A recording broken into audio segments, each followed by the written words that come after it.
So good afternoon, everybody. I must welcome all the participants and my esteemed speaker of the day, Dr. S.B. Singh, is the Director of National Tax and Economic Policy, Ernst and Young, from that Big Four. He's today we're lucky that we got the resource person from one of the Big Four, that is Ernst and Young. Dr. S.B. Singh hails from Gurgaon, Haryana, is the Professor Emeritus in Devi Ahalya Vishwavidyalaya, Indore, Madhya Pradesh. He was the former Additional Commissioner of GST, former Director of National Economic and Tax Policy of Ernst & Young, a trained coach in emotional intelligence, worked in Romania and Australia. Very interesting.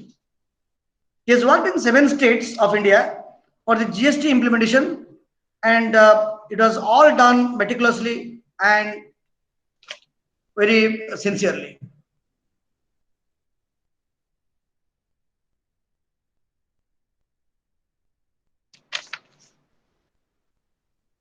Dr. Singh is having MSc degree in physics, MBA and PhD in finance.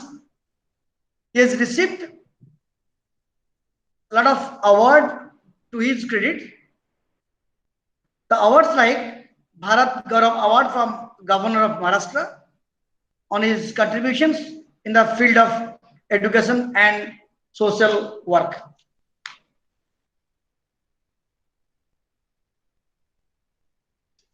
Amongst that, I could see he has led a lot of projects in his career also, like he was the project lead for institutional assessment and organizational restructuring of excise and taxation department, government of Himachal Pradesh during 2018.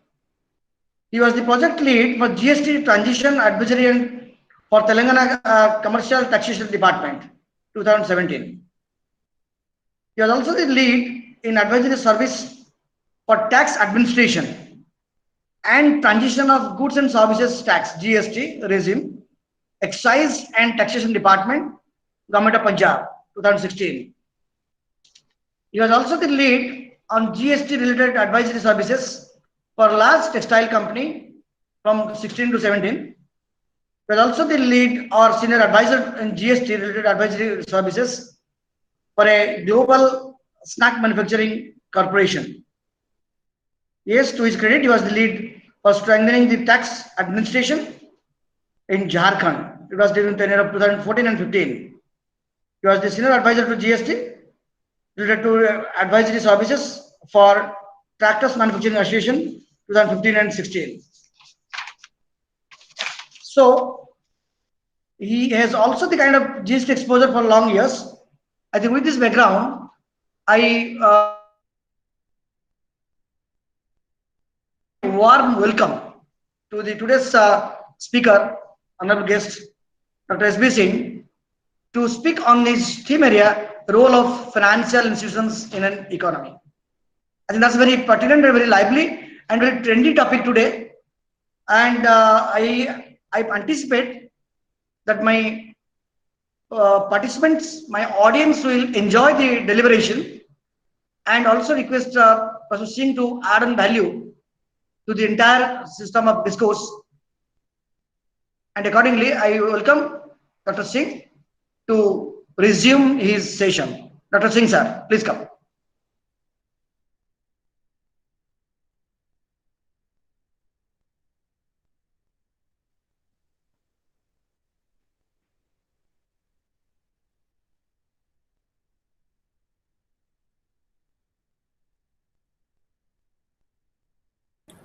So I think he has left.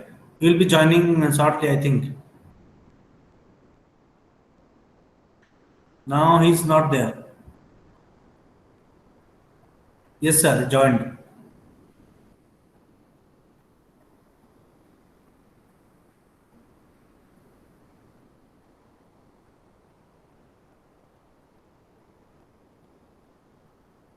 Please unmute, sir. Singh, sir.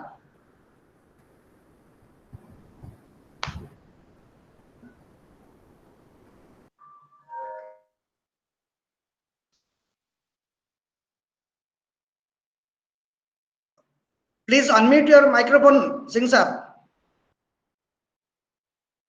Yeah, you are in mute stage. Please unmute your microphone. We could see you.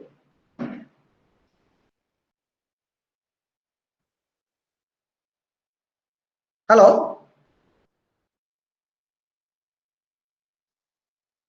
Yeah.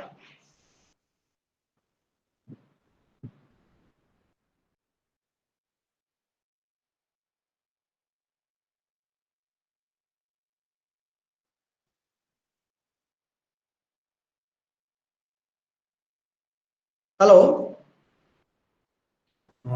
We couldn't see your picture. You are there, you are seen, but now you are again removed. You are gone out. Please enter. Yes, sir, joined. And unmute your audio also. Yeah, please unmute your audio. Audio is, yeah, now it's fine. Please go ahead. Yeah. See, you are also getting your voice. Yeah. You can show your slides also, as you had shown. You can share your slides. Okay.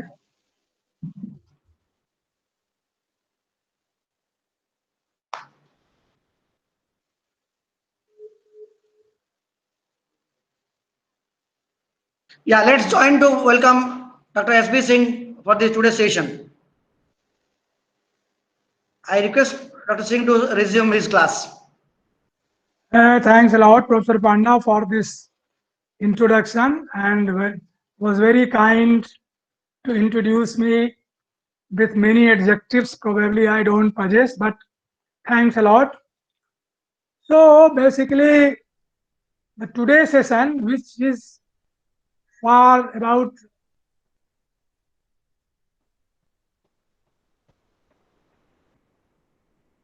(120 minutes), the topic is the role of financial institution in an economy.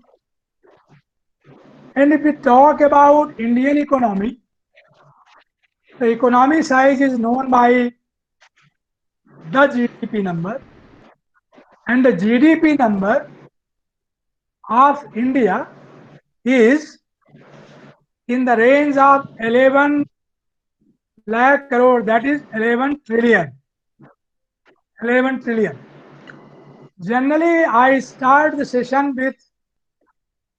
with chanting of Om, basically to create a positive energy in the environment where you all are talking to. So with your permission, can we start chanting Om for 3 times only?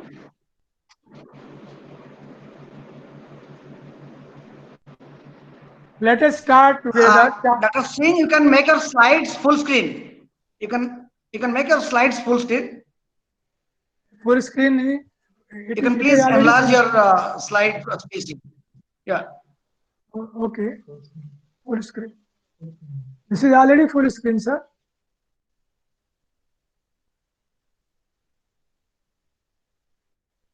Professor Nanda, it's in full screen? I don't think. Professor Nanda, are you there? It is not full screen. Professor Nanda? Yes, sir. Hello? Yes, sir. It is think not the slides need to be a little enlarged. Yes, sir. Yes, sir. It should enlarge. It is already full screen, sir. Okay. This is small. You can see. You can see. Okay, fine. Please go ahead. Yeah. Should we start? Yes, sir. Please go Okay, ahead, so yeah. I was telling that basically what basically the contents of this presentation would be that what is financial institutions, what is a non-bank financial institution, what is the role of financial institutions, the different levels of financial institutions like state level, national level, Asian level, and the world level institutions. So as I mentioned that we normally start with chanting of Om 3 times to create a positive energy. So should we start all together? Sure, sir. Let us start chanting Oma, Oma, Om. So there are the two ways of chanting Om. 3/4, 1/4. So we have 3/4 O and 1/4 Ma. Otherwise, 1/4 O and 3/4 Ma. You can follow me. Let me start that.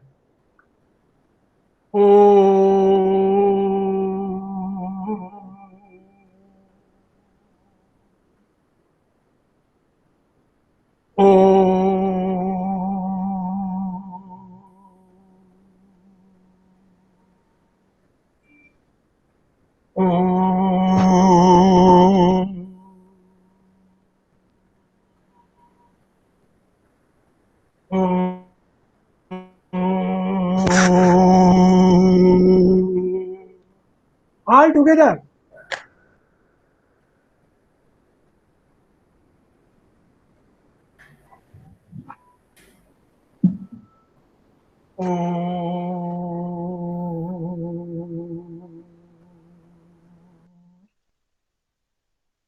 I could not hear the voice of the participants. No. Okay. Yeah.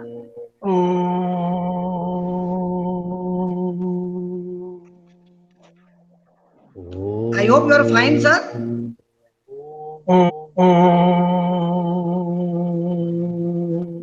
Yes, sir. Everything's Is fine. it okay with you, sir? We are not getting your voice. Yes, Can you sir. hear It's my fine. voice? Prasananda, Can I?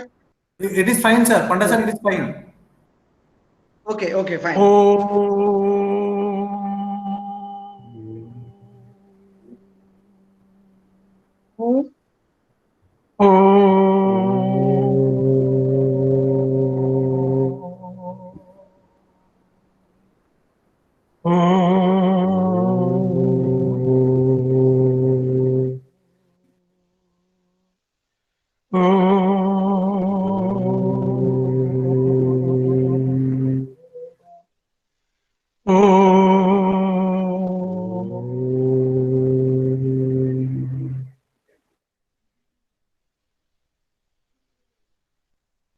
Okay, so let us go to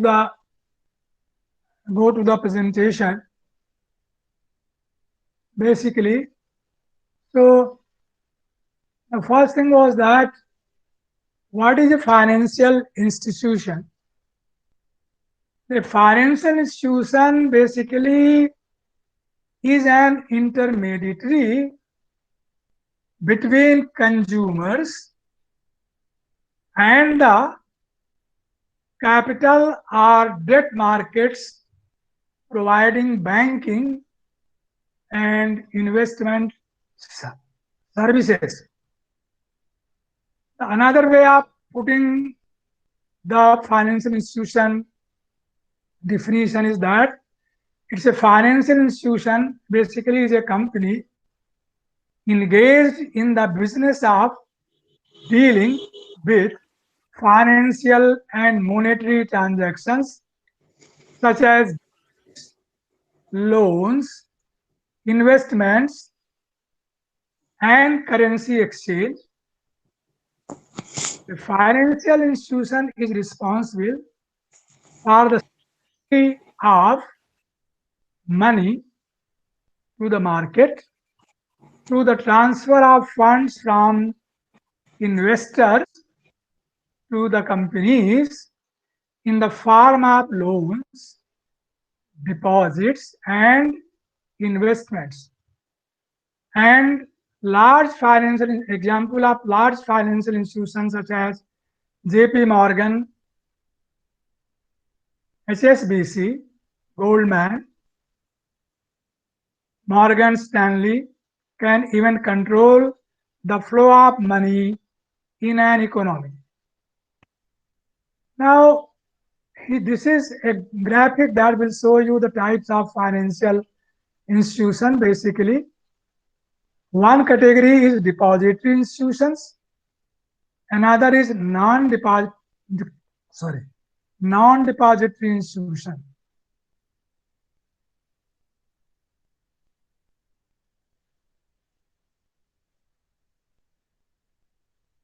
So this is basically what would be the content. Again, going back to what is financial institution, what is a non-bank financial institution, role of financial institutions, level of financial institution. I mentioned that state level, national level, and Asian level institution, world level institution, major activity of financial institution. This is basically act as a government agent for economic growth. As I mentioned you that in a country which is 10th largest economy in the world, 11 trillion GDP, the growth has slightly gone down because of this COVID in the year 2020. Financing the small and medium scale enterprises, capital formation, investment advice, brokerage services, trust fund services, regulation of monetary supply,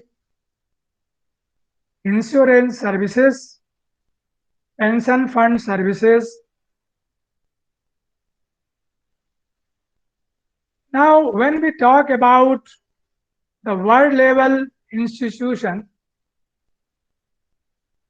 and I must tell you that I have worked very closely with this world level organization, namely World Bank, secondly Asian Development Bank, known as ADB, third is DFID, which is the Department for International Development, and this work I have done particularly in Odisha. So these banks provide the two kind of assistance to the government. Basically, the first is TA, that is the technical assistance. The second is FA. Technical assistance is assistance. Basically, it is given a lump sum amount to the government for their tax transformation, for developing certain roadmap for the transition. So when I was working for Odisha GST department for 3 years, it was being TA from the DFID, that is Department for International Development. The various components of the engagement was basically the departmental reorganization,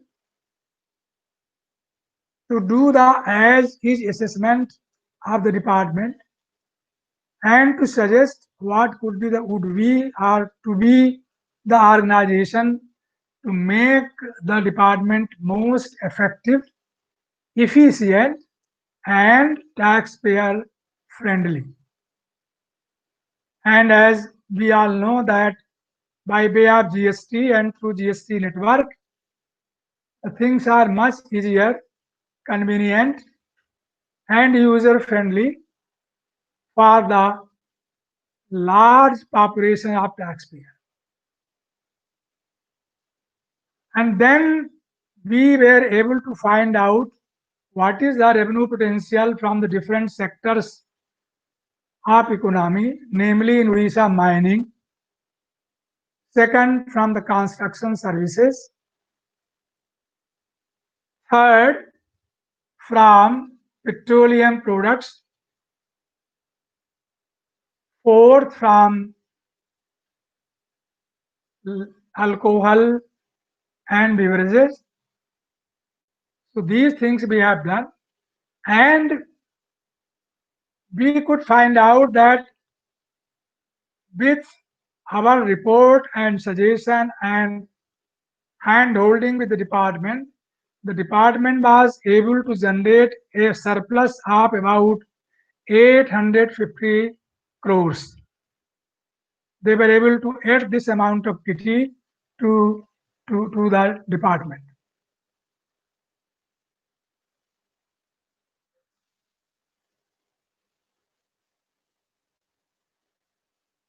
So this was basically the engagement which we carried out in Odisha with the help of PFID.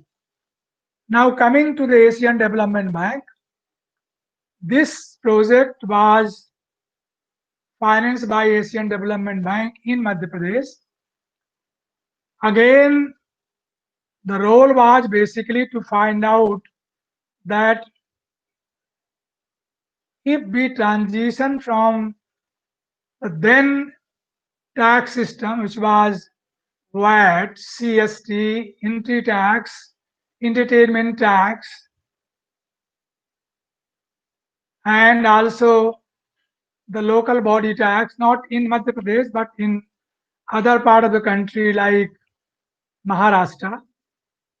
So if we integrate all these 6-7 state taxes into the state goods and services tax, what could be the single rate to get the same revenue which the state was getting before transition? So that was the role, and the recommendation was accepted by the state government. The rate which could come out was basically it was in the range of 5% single rate, with a caveat that certain commodities like cement, like motor vehicles, they have to be a higher rate of tax without any credit, because they are highly revenue potential commodities, and they are basically the commodities which have negative externalities. Negative externalities means these are called sin goods, and sin goods basically, that is demerit goods, basically needs to be taxed at the higher rate, because when the petroleum products are being used, they cause negative externalities by way of creating pollution, by way of creating the health hazards, by way of disrupting the road transport, etc., etc. So a higher rate of tax should be there on these products. We know that alcohol presently is out of GST. There is a discussion again in the GST Council, but petroleum products legally they are under GST, but by a constitutional amendment, 101 constitutional amendment, but the GST Council has to decide an appropriate date from which they want to bring petroleum products under GST. So this was basically the component of engagement assisted by technical assistance provided by Asian Development Bank, and that was some 10 years back. Now coming to the World Bank assistance, I did it in Chhattisgarh, and this was basically for providing training to the different levels of officers, starting from inspector to the deputy commissioner level. The training was not only on the technical issues, it was starting from attitudinal and behavioral skill, one. It was on the tax policy issue. It was on other allied subjects like Evidence Act, which are basically very much applied in tax matters, and also how to improve the skills in amongst the officials to be more responsive, to be more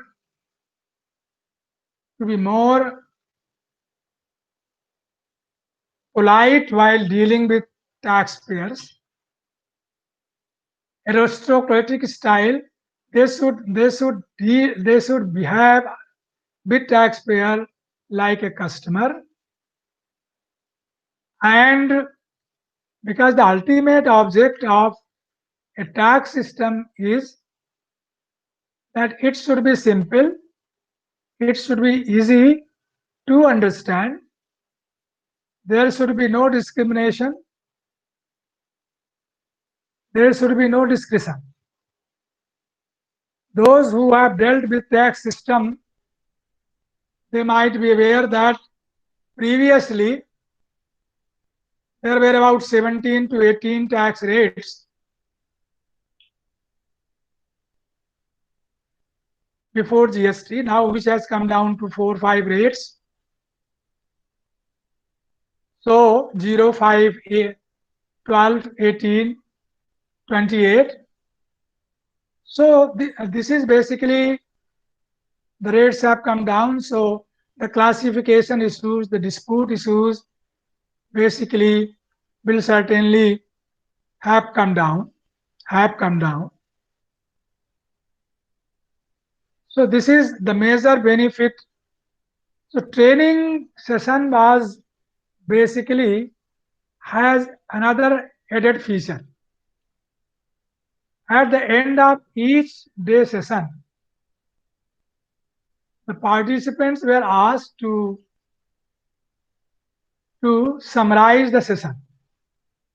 So we randomly picked up some 4 or 5 participants to speak on what has been discussed in the session, number 1. And then we used to select the best speaker. So initially there was some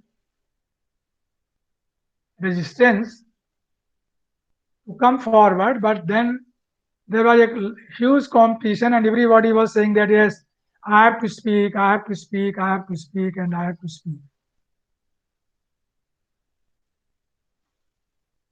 Hello?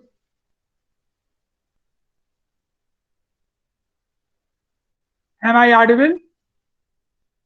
Yes, sir. Yes, sir. You are clearly audible, sir. Okay.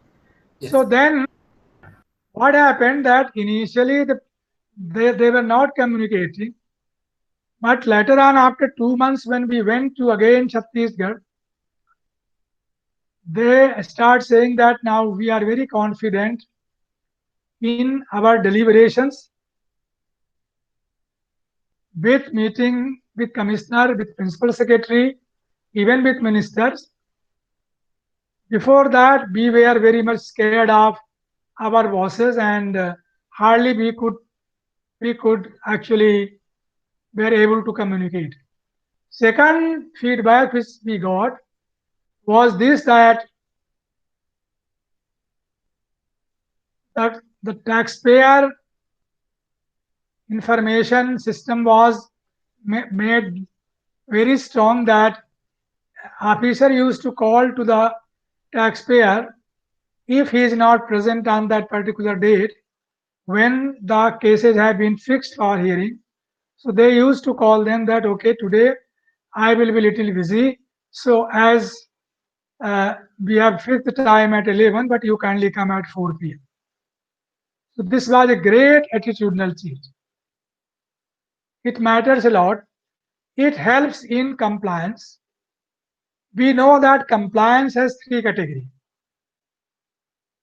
The first category is voluntary compliance, which is the best compliance system. Second is enforced compliance. The third is cooperative compliance. Voluntary compliance, when the taxpayer himself voluntarily discloses his turnover in the return and pays the tax according to the returns on time. Number one. Enforced compliance means that taxpayer is not voluntarily paying his tax on time. Then there are some enforcement activities which are being carried out on taxpayers, basically to force them to comply. But there is a huge cost of enforced compliance, because you have to deploy the enforcement agency to do the search and seizure activity, deploy the staff. A huge time is wasted in all that. So the major focus should of tax administration should be on tax compliance, and tax compliance can be increased by two ways. One, the tax system is simple and easy to comply with, number one. Number two, the taxpayer should see that those who are non-compliant will be dealt severely with all forces. Hindi में कहते हैं कि उसको नाको चने चबा देंगे. नाको चने चबा देना मतलब we will make his life difficult if he is non-compliant. As I told you, the third category of cooperative compliance, this is very much prevalent in Australia, where I had worked there. If you go to the Australian tax office known as ATO, there is a vision statement very boldly written that says, we are not visible to those who are compliant. We matlab taxman, we are not visible to those who are compliant, but we are highly visible to those who are non-compliant. So as opposed to Indian tax people, Indian taxman, recognizing a taxman in these countries, means developed countries, is taken as negative, whereas in India, if a taxman goes to the shop and the shopkeeper does not recognize him, he says, "To mujhko nahi jante. I am deputy commissioner, I am joint commissioner. Oh, Bhubaneswar, etc., etc." So the cooperative compliance, which is very much prevalent in Australia and New Zealand, it has a very peculiar feature. I have written a huge paper on that, and I can just share a very salient feature of that. In cooperative compliance, a taxpayer, mostly the large taxpayers, which form the part of LTU, that is called large taxpayer unit. Large taxpayer unit is a unit of those taxpayers who contribute majorly to the department, to the treasury. 80% contribution, you will see that not more than 5 to 6% taxpayer contribute nearly 80% of the revenue. So basically, if you are a part of LTU, that is a large taxpayer unit, you have to make an application to the authority that you want to prefer the cooperative compliance scheme, in that the taxpayer has to provide access to his books of account, which has been kept in the computer, in the system. So the access is given to the taxman. Now the issue is this, that if a taxpayer has some disputed transaction For example, if he is not sure that what rate of tax would be on this commodity, whether the input tax credit is available or not, and if it is available, what is the percentage of credit that will be available. This is again a huge technical subject, but I am just giving you the broader outline.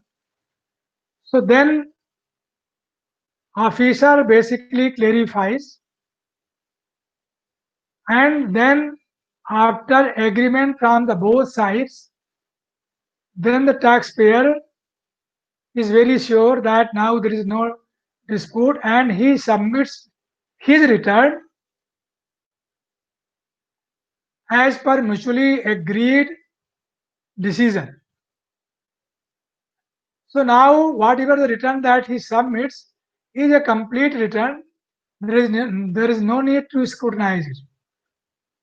In India, a taxpayer submits his return and then it goes through the rigorous process of scrutiny, and then he is being called to the office. Bring your books of account, explain this, explain that, explain that. So what is the starting point in India? In other countries is the end point in India. So starting point in developed country is that the return is being submitted with mutual agreement, right? And there is a system that some data automatically get filled in the return, which are already in the system. So they have not to go through the rigorous process of filling each and every column. I must tell you that while I was in Australia, I was surprised to see that how minutely they developed return form, even the registration form. The color choice, the combination of color of an application form for registration is thoroughly being discussed, and color which suits to the eyes, it is pleasant to the eyes, is basically put in the form for application for registration. And each column is very well explained, how you have to fill it, what are the details that you need to fill it,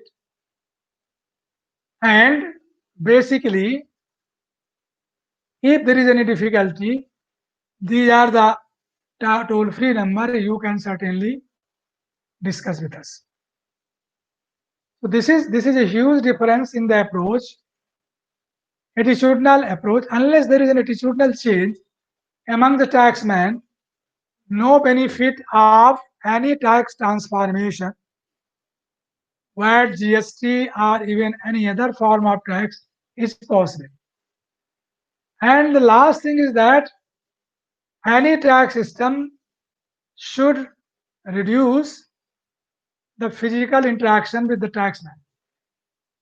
So that way, it should be a faceless assessment.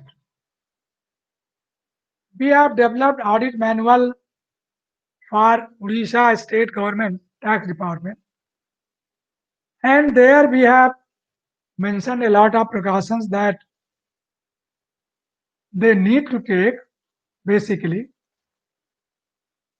before going to the premises of a tax man, not sorry, tax person, taxable person. This is basically the nomenclature in GST.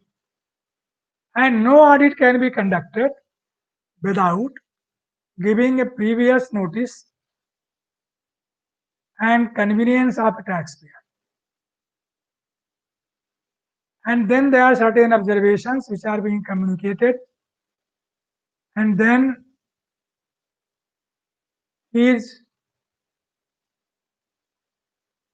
free to explain those transactions. If he agrees to pay the tax as demanded. No further action is required. But if he does not, then it goes through the process of assessment. Generally, the present system is based on the principle of self-assessment, as opposed to going through the rigorous process of assessment of all taxpayers. Only a few percentage of taxpayers are selected based on risk parameters. Those who are highly risky in terms of revenue, they are being picked up for assessment, for audit, and others, they file the return and they are expected as such. This is called the self-assessment. The system is this, that previously the onus was on department to assess the right amount of tax due on a taxpayer. But now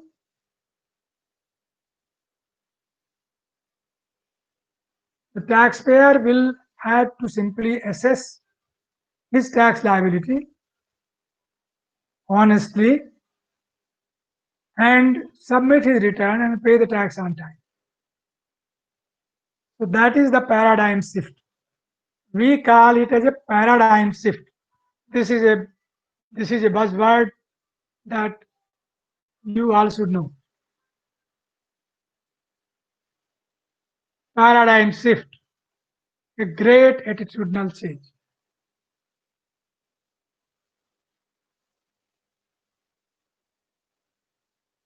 So basically, I have given the practical example, and I must also tell you that someone might be curious that what would be the rate of interest in lending by these banks, Asian Development Bank, UK-based bank. It is a very small rate of interest in the range of 4 to 5%. Technical assistance, then there is no need to refund. In financial assistance, it is basically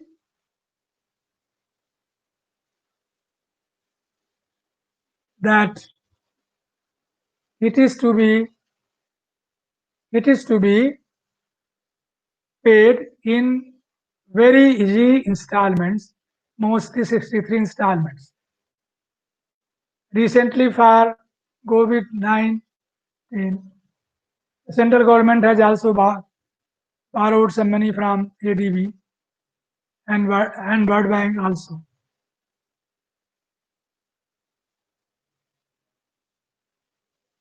So if anybody has some questions, we can take them 3, 4, 5 minutes.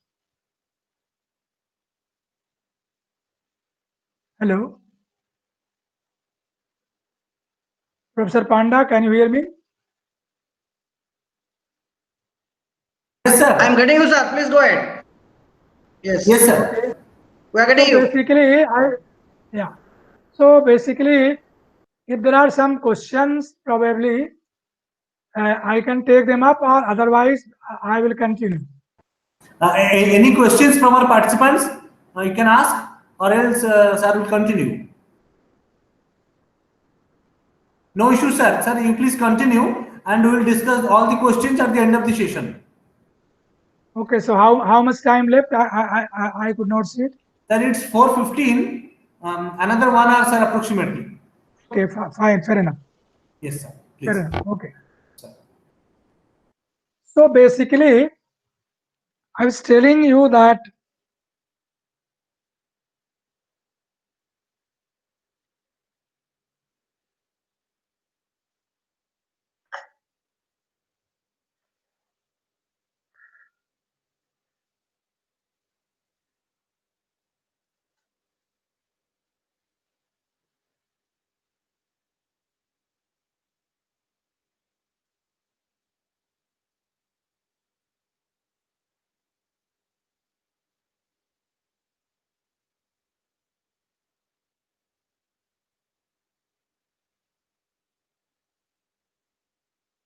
The financial institutions' major activities are basically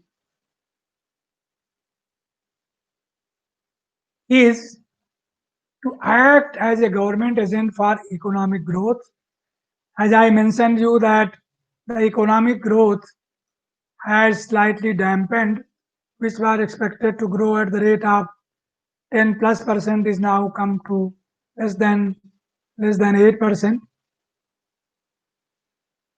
Then again, MSME, these are the medium, small and medium scale enterprises. So basically, financial institutions provide them the financial assistance in capital formation, in investment advice, brokerage services, trust fund services, regulation of monetary supply, insurance services, pension fund services. Now, pension fund services, this is basically really a boon to the government officers who retired, pensioners. You all might be aware that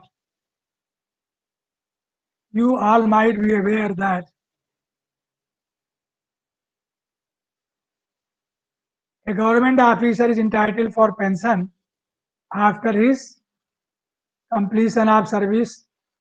Normally, in many states, I think in Odisha it is still 55%, or now 58. In some other states it is 60. Even in Chhattisgarh and Madhya Pradesh, it is 62.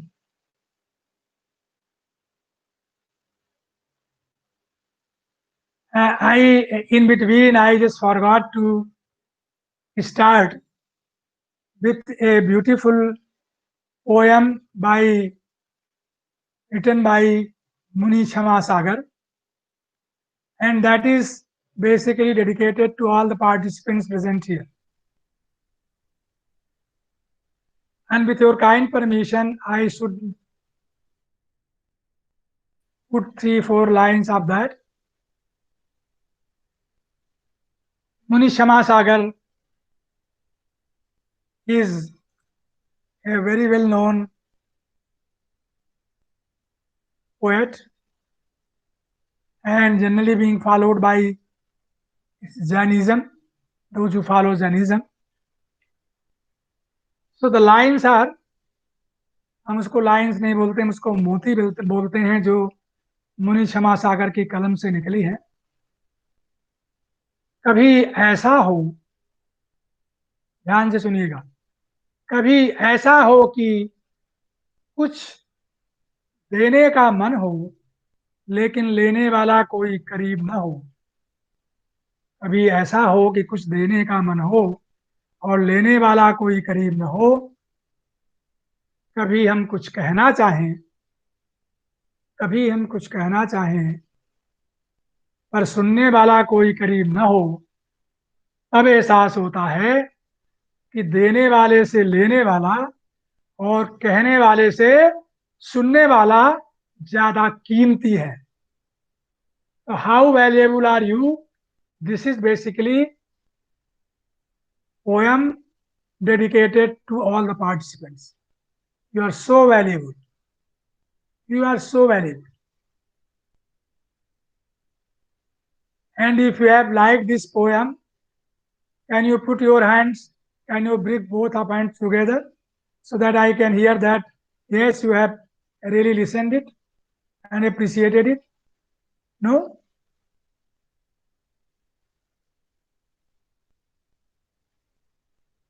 Hello? Yes, sir. I was asking that if you have listened this beautiful poem and if you want to acknowledge, I would request you to put your hands together to appreciate that. Sure, sir. Sir, all the participants are online, so I think they have already muted their videos. because of the net consumption and all. So I don't think it is possible. So Okay, okay, fair enough, fair enough, fair enough. yes, sir. Thank you, sir. Okay, should I continue then? Yes, sir. So I was telling that the major activities, basically I have narrated.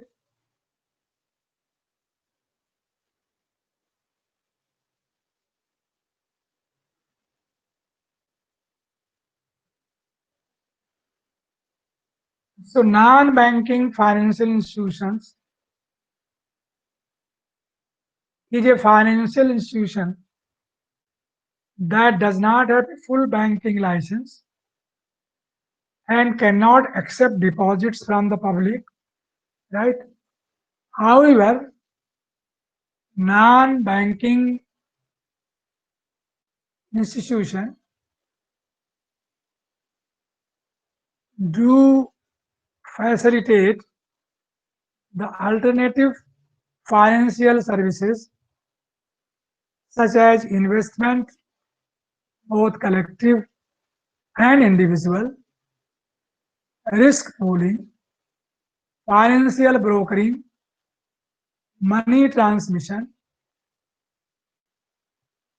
and check cashing. Non-banking financial institutions are a source of consumer credit along with the licensed banks. And I can give you some examples of non-bank financial institutions. They include insurance firms, venture capitalists, currency exchanges, some micro loan organizations, and pawn shops. Non-bank financial institutions provide services that are not necessarily suited to banks, serve as a competition to banks, and specialize in sectors or groups.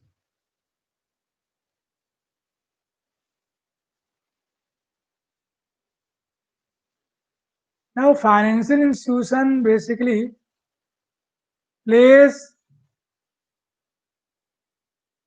financial institutions play a significant role in every economy. They are regulated by a central bank of government for banking and non-banking financial institutions. These institutions bridging the gap between idle saving and investment and its borrowers and to help them to manage it. Now, as I mentioned you, the three categories of these institutions: state level. Under the state level financial institutions, they have been set up at the state level which supplement the financial assistance provided by all India institutions. They act as a catalyst for promotion of investment and industrial development in the respective states. They broadly consist of state financial corporation, like in Madhya Pradesh, MP Financial Corporation. In Chhattisgarh, it is Chhattisgarh Financial Corporation. In Odisha, it is Odisha Financial Corporation.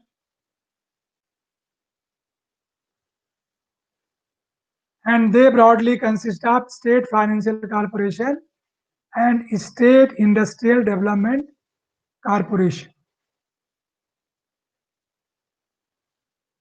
Now, national level institutions, there is a huge variety of financial institutions which can be categorized as national level institutions. They cater to the diverse financial requirement of entrepreneurs.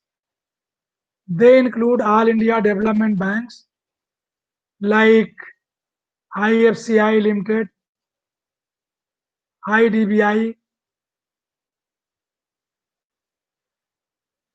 IFCI Limited, IIBI, specialized financial institutions like ICICI, venture funds, TFCI investment institutions like LIC.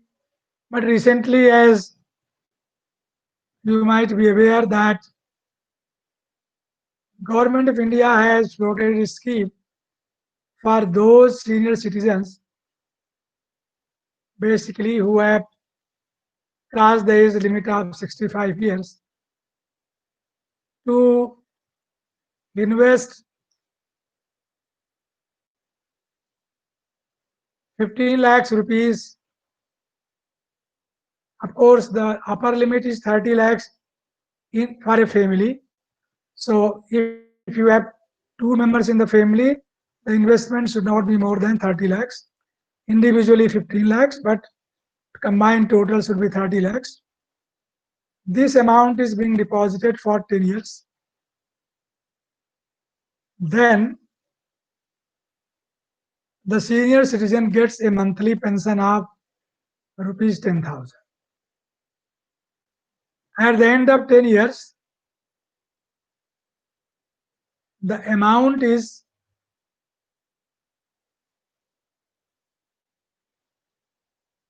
given back to the investor, and there is also a provision for nominee in case of any accidental casualties. The amount will be paid to the nominee. So specialized institutions, as I mentioned you, they are like IVFCF, ICICI, Funds Limited, investment like LIC, General Insurance Corporation, I have already mentioned, Unit Trust of India, etc.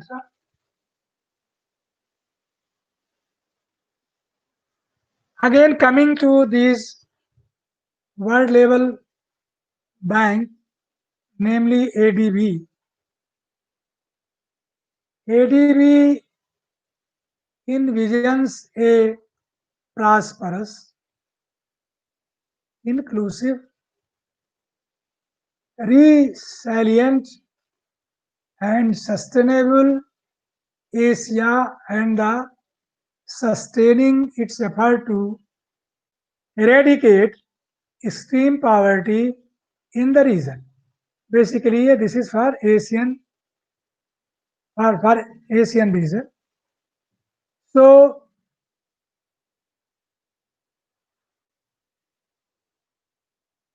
in its ambit, it includes provisions for a prosperous, inclusive, resilient, and sustainable Asia and the Pacific, Asia Pacific, while sustaining efforts to eradicate extreme poverty in the region. Now, Asian development banks assist its members and partners by providing loans, technical assistance about which we have discussed in detail, grants, and equity investment to promote the social and economic development. So as I mentioned that there is a problem of, say, proper sanitation. So these banks provide assistance to the state government or the central government so that there should be a complete cleanliness, etc. So technical assistance, grants and equity investment to promote. So objective is to promote social and economic development. That is the basic objective. It also maximizes the development impact of its assistance. Now, how it can be maximized? Because they provide the grant based on certain performance indicators. For example, if Asian Development is providing technical assistance or loan to say Chhattisgarh government, say some 5,000 euro, or say in INR 15, 20 CR, then they will see that these are the certain indicators under each component, and at the end of this project, you should reach out to this milestone. Otherwise, you will not be entitled for this grant technical assistance, or basically liquidity.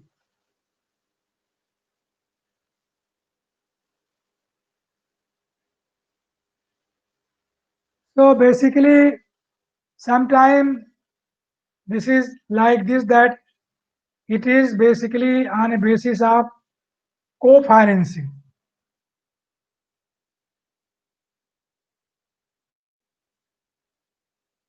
They also suggest the policy changes also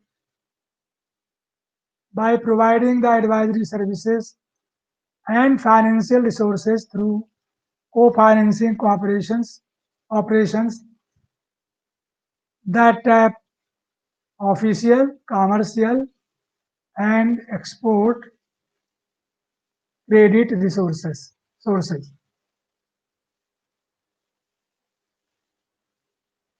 Now again coming to the World Bank. In my opening speech, I mentioned the various projects which was being funded by the World Bank, which I, as a major player in EY, executed with Chhattisgarh government. This is again an international financial institution that provides loans and grants to the government.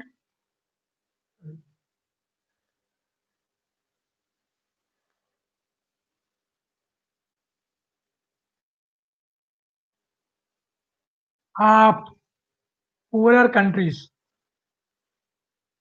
for the purpose of pursuing capital projects. It comprises two institutions: the International Bank for Reconstruction and Development, that is IBRD, and the International Development Association, that is IDA. So it has two components. It is a component, basically World Bank, of an extended family of 5 international organizations, and the parent organization of the World Bank, the collective name given the first two listed organizations, the IBRD and the IDA. It also includes International Finance Corporation, that is IFCE,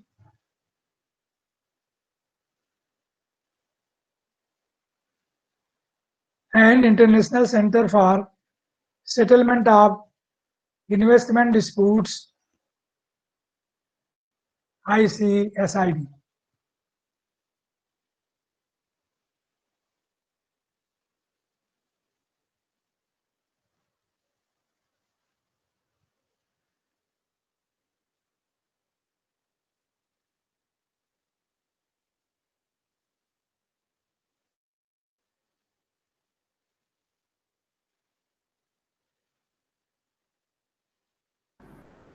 Yes, sir. Please continue.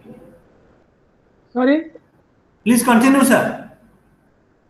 Okay. Yes, sir. How much time left? Sir, it's 4:40, and we'll continue up to 5:15, and after that, 15 minutes will be question answer sessions. Another 30-35 minutes. Okay. Yes, sir. Okay. I should continue. Yes, sir. Please.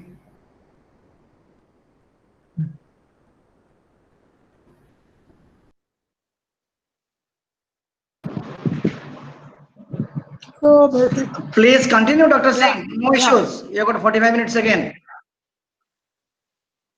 Okay, so basically, these finance. Would you like to show your slides? Sorry? Dr. Singh, would you like to show your slides? You can show your slides even. You got very good slides I could see. So why can't you display that? You got very good slides, I guess. That can be also shown to the participants. Yeah. The PPT. Yeah. Please go ahead. Yeah. So capital formation is another major objective of financial institutions. They help in capital formation. When we say capital formation means increase in the capital stock like the plant, the machinery, tools and equipment, buildings, means of transport and communication, etc.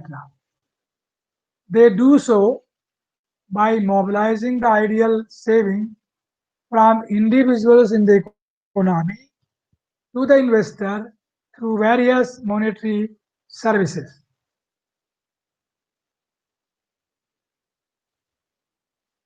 They are also helping to the individuals as well as to the business a number of investment options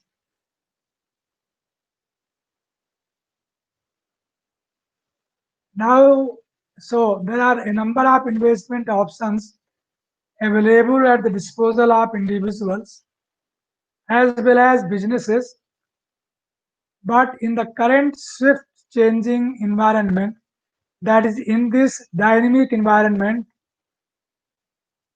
it is very difficult to choose the best option. The CEO of Mr. John Wells of General Electric Company used to say that if you want to remain employed, you should be employable. This means that you should continuously do effort, update your skill, research work, and also to update your skill to know more and more, because the environment is so dynamic, and a futuristic approach, a proactive approach. So in this changing environment, it is very difficult to choose the best option, because what is today is the best may be a better or may be good, and some other option could be in existence. So almost all financial institutions, banking and non-banking, have an investment advisory cell. So this investment advisory cells provide guidance, advice to the customers, to the investors, to the businesses to choose the best investment option available in the market according to their willingness to take risk and other factors. This is basically the investment advice. Brokerage services. These services are being provided by the financial institutions to the investors. Access a number of investment options available in the market that ranges from stock, bonds, common investment alternatives to hedge funds and private equity investment, lesser known alternatives.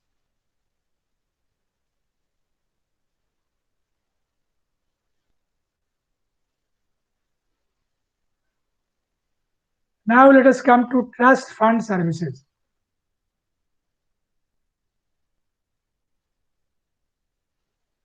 There are some financial organizations that provide trust fund services to their clients.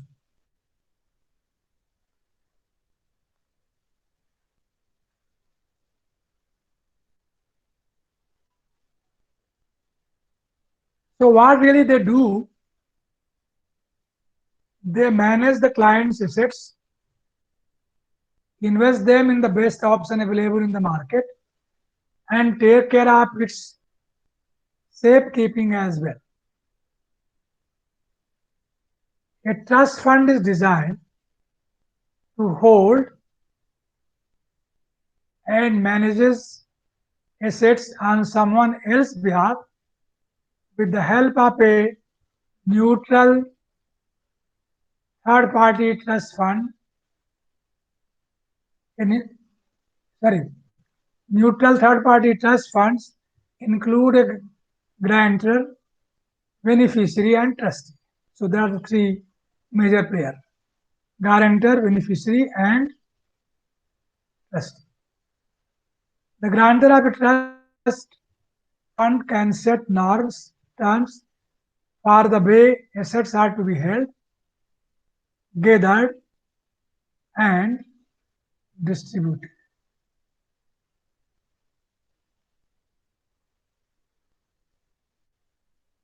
Now, this is a very important component, regulation of monetary supply.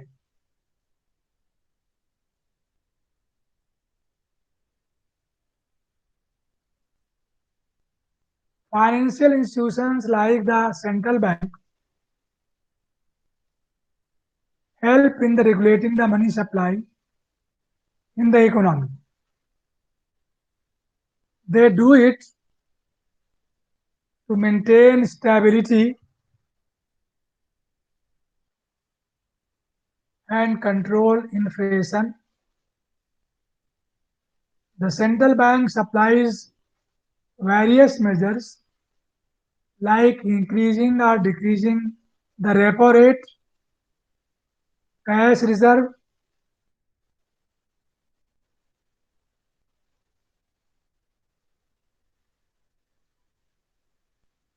open market operations,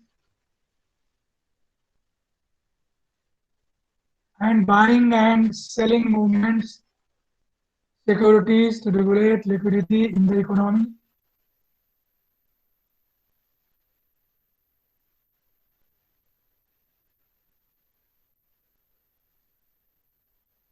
Now, insurance services. Financial institutions like insurance companies help to mobilize savings and investment on productive activities. In return, they provide assurance to investors against their life or some particular assets at the time of need. In other words, they transfer their customers' risk of loss to themselves.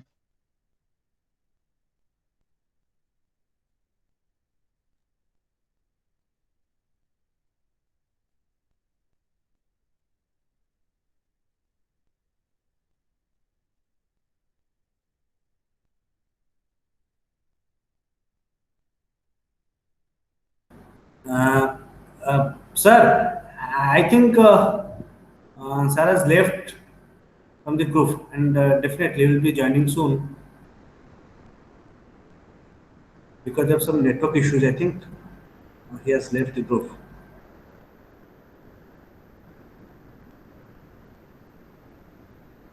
Professor Panda, are you there, sir?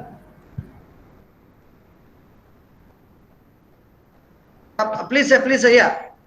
Actually, sir has Hello. left the group. Yes, yes, sir.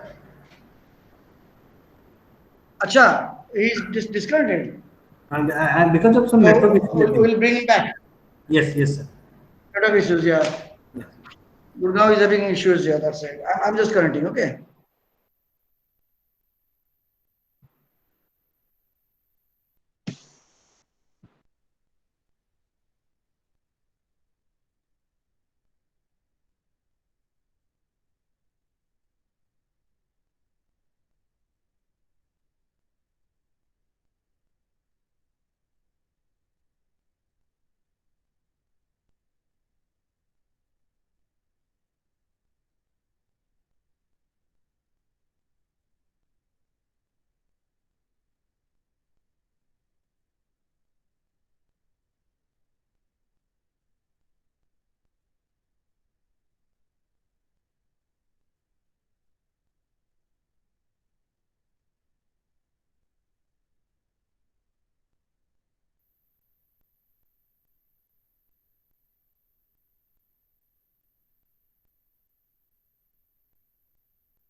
Hello?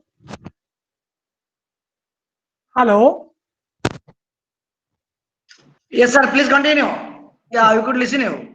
Okay. Please So come. I, Yeah, welcome back. so I was discussing about the pension fund services. So the financial institutions through their various kinds of investment plans help the individual in planning their retirement. And one such investment option is a pension fund. In that, an individual contributes to the pool of investment set up by employers, banks, and other organizations and get the lump sum or monthly income after the retirement. I was just mentioning that recently the government of India had put such a scheme in which if a retired government officer puts 15 lakhs rupees for 10 years, then he is entitled to get a pension of 10,000 rupees per month. But for 10 years, you have to keep that money and you cannot use it. And after the period is over, then you will be getting a lump sum amount.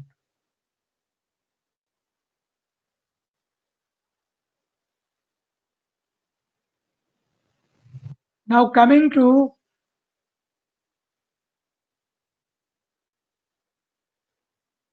the Department of for International Development, DFID, this is basically is the government department of United Kingdom, UK, and this is responsible for administering overseas aid. The goal of the department was to promote sustainable development and eliminate world poverty, and this was headed by the UK Secretary of State for International Development. And now what are the main areas of work of DFIDR? In education, in improving the quality of education. This is again a project in Odisha funded by DFID for improving the quality of education, for providing the health conditions, providing good health, social services, water, sanitation,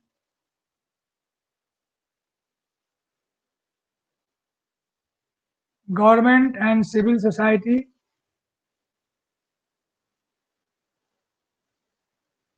economic sector, including infrastructure,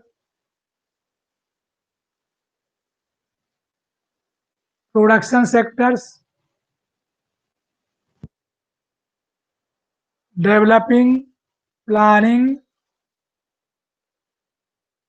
environment protection, research, and humanitarian assistance.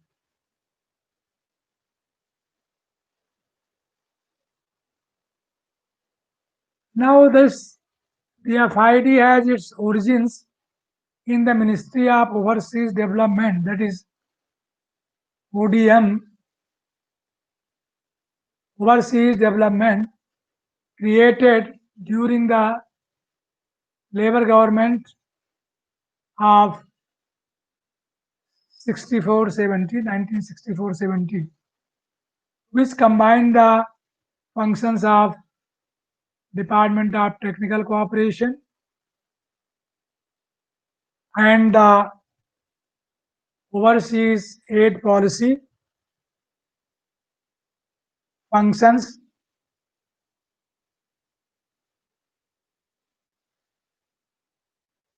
of the Commonwealth relations,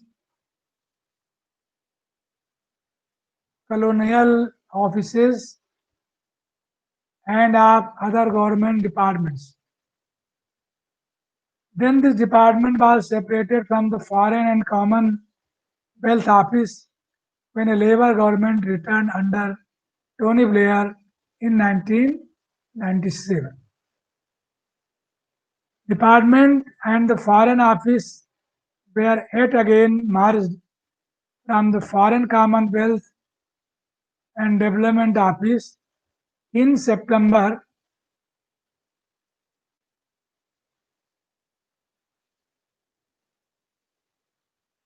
by Boris Johnson's Conservative government.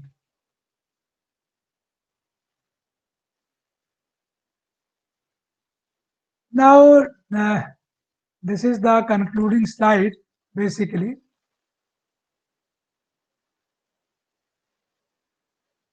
The financial institutions, basically, they are the backbone of the sound economy.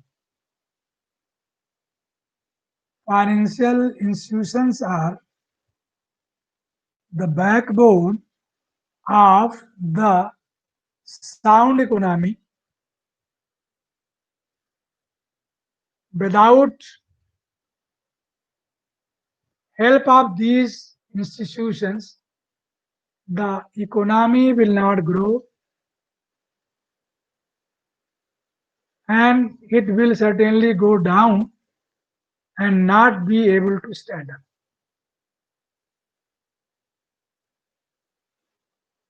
So basically the financial institutions, they are the backbone. The central idea is that the cornerstone of the financial institution, like the cornerstone of any sound economy is the financial institution. And without the help of financial institution, the economy cannot grow, will not grow, and it will go down and will not stand up.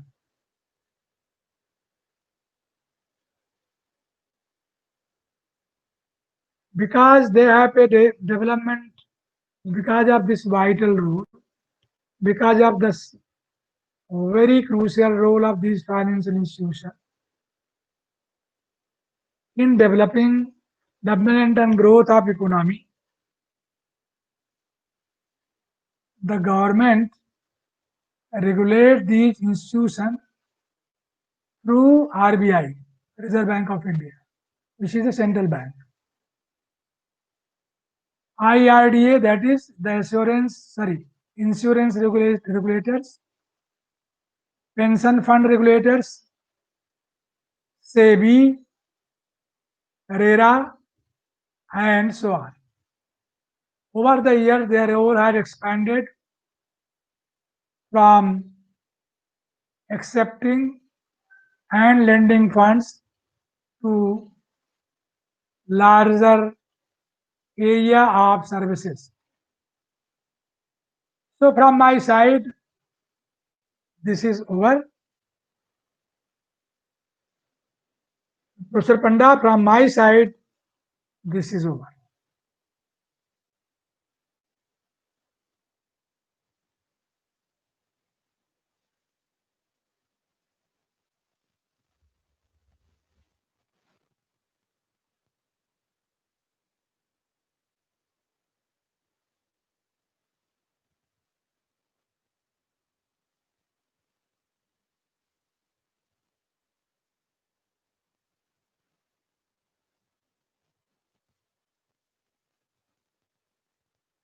This is a very important financing a small and medium scale enterprises. So they are also responsible to help small and medium scale enterprises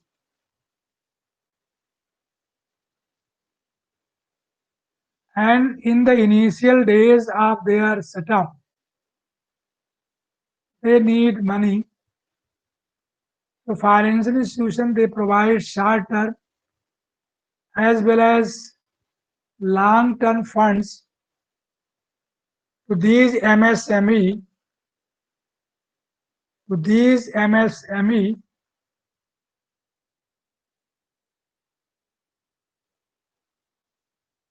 long-term fund helps them in formation of capital, and short-term funds fulfill their day-to-day needs of working capital.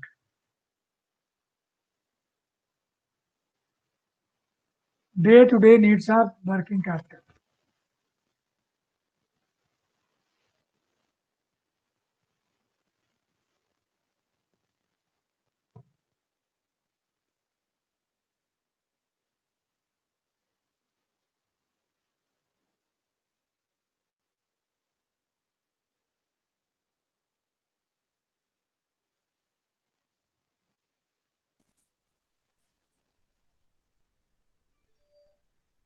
These are the major activities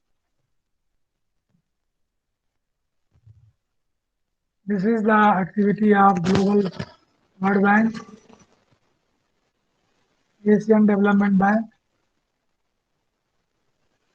national level institutions, state level,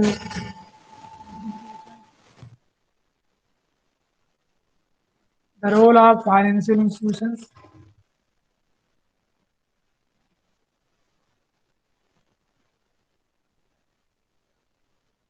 I mentioned you that a non-banking financial institution basically is an institution that does not have a full banking license and cannot accept deposits from the public.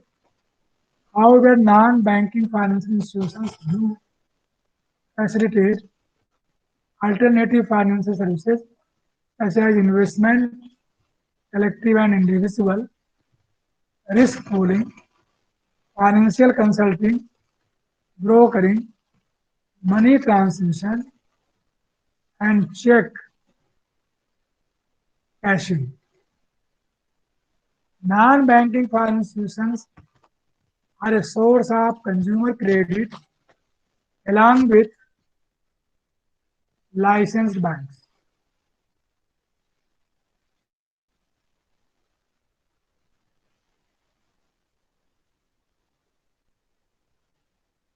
These are the types of financial institutions: depository institution and non-depository institution.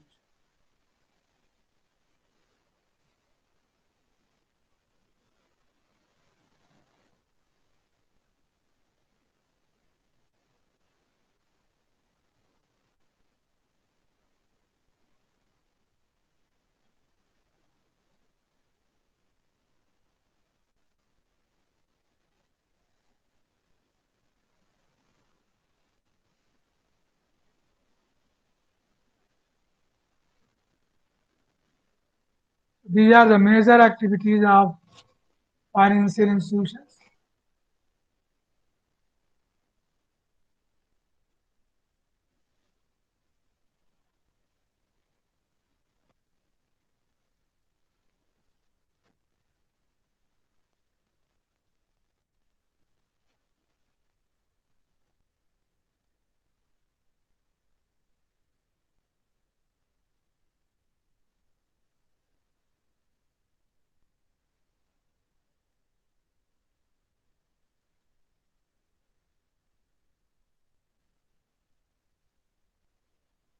Brokerage services,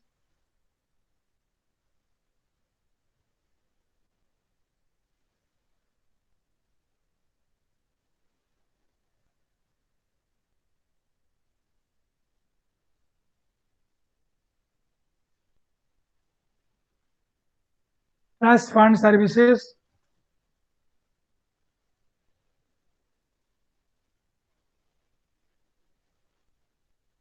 so they manage the client's assets, invest them in the best option available in the market, and take care of its safekeeping as well. Trust fund is designed to hold and manage assets on someone else's behalf with the help of a neutral third party. Trust fund include a, actually this is a guarantor, guarantor, GUARANTR. A guarantor of a trust fund can set norms for the way assets are to be held, gathered, and distributed.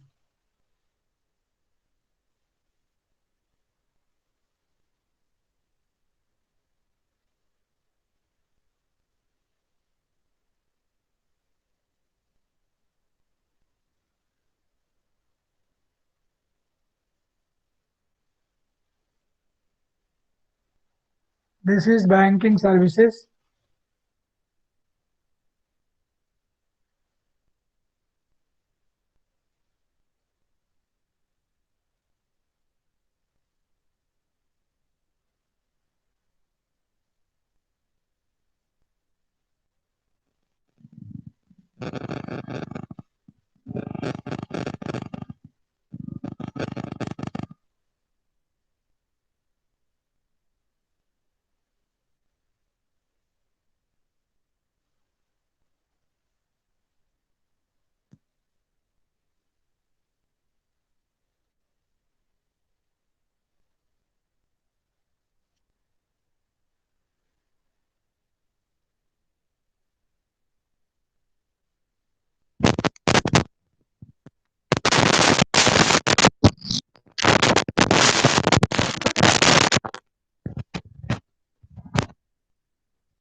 Sir, any issues? Singh sir. Hello. Dr. Singh sir.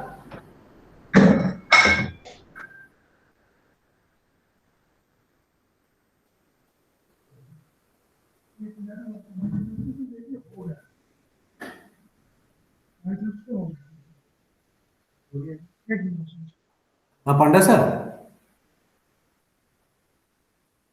Hello, Panda sir. Sir, can you hear me? Singh sir, are you there?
Okay, so I think there might be some network issues from Dr. Singh's end. So without wasting time, I'd like to conclude the session today, and I would like to thank each and every participants for their patient learning and active participations. And definitely, it will be a good session. And regarding the financial markets, the role of financial markets in Indian economy, the impact on COVID, definitely people have learned many things out of the discussion of Dr. Singh. Is a very nice and knowledgeable resource person for today's session. And tomorrow is the last session for 2-week online certificate program on financial services and capital market. So tomorrow we'll have the again the session up to 5 p.m. and last 30 minutes will be for the valedictory session, and the general manager finance Nalco, he will be the guest on the valedictory section. And definitely I must tell all the participants that the attendance, 100% attendance we expect. So thank you very much for today's discussion. Thank you all. Thank you all the participants. Have a good day. Bye bye.